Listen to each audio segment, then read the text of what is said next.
Bayshore Recycling is a 52-acre eco-complex. It was a former brownfield, was the carborundum brick manufacturing factory since the turn of the century, and my husband and I turned it into one of the largest and most vertically integrated recycling facilities in the entire United States. My duties here at Bayshore Recycling are many. They extend from overseeing payroll and accounts receivable, accounts payable, anything in finance, to the extensive permitting to operate a facility of this magnitude. We have 5 different companies that are inspected regularly by 3 different agencies. Our facility is a model of compliance, and we're very proud of that. And in my job as CEO, I have to make sure that every law is adhered to. We started in the heavy highway industry, and by looking at the volumes of industrial waste created, my husband and I looked at it and said, it's kind of archaic the way we take a lot of those materials and just bury them in the landfill.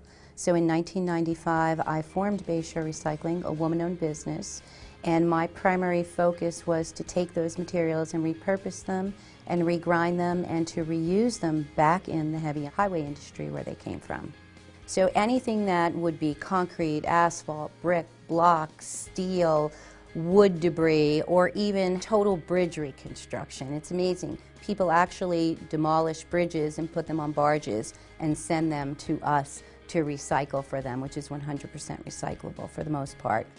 And the wood products and anything that's carbonaceous or has a BTU value is ground up and used with some other products that make what we call an engineered biofuel, and that is what we consider the fuel of the future.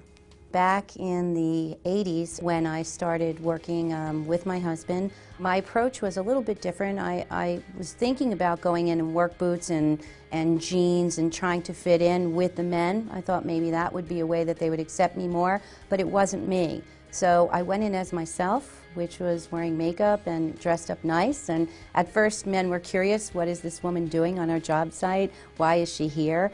And then I think I was able to gain their respect because they knew that I was happy and comfortable being a woman, yet I could speak their language. And I knew everything that I needed to know about the heavy highway industry, and they respected me for it. The Greenable Museum in Woodbridge Center shows not only what Bayshore Recycling is doing, and we helped underwrite the program because we thought it was so interesting, but it gives the other companies in town who are doing excellent work in sustainability and recycling, and also the students who are looking to showcase maybe some of their projects that they've done in school at the museum, the opportunity to let the public know. And education is so important. In my family, my mother and father both let my sister and I believe that we can accomplish anything that we want to accomplish by education, by hard work, dedication, integrity, following the golden rule. We were raised with a very religious background, went to Catholic school. So we had that work ethic and we took it with us in our lives.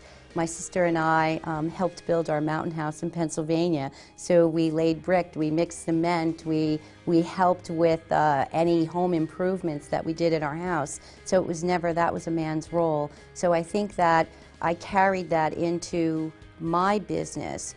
We don't put a gender on a particular job. We like to place people in a job or a title that they're comfortable with and that they're passionate about. We promote from within. We try to educate and help our employees further their education to promote them to higher positions. A lot of people in our company have worked here for almost 30 years. But we have women engineers, women who are in charge of business development, women who are in charge of public relations and marketing. So we totally carry that you can do whatever you set your mind to do. The future vision for our company is to now take the recycled material byproducts and to create renewable energy from them. The products that we feel have a BTU value and are carbonaceous in nature can be used in all different types of renewable fuel applications. And that is my personal goal, to see that we can really make a difference in changing the way the United States looks at energy and can wean our country off of foreign fossil fuel and make it as green as possible.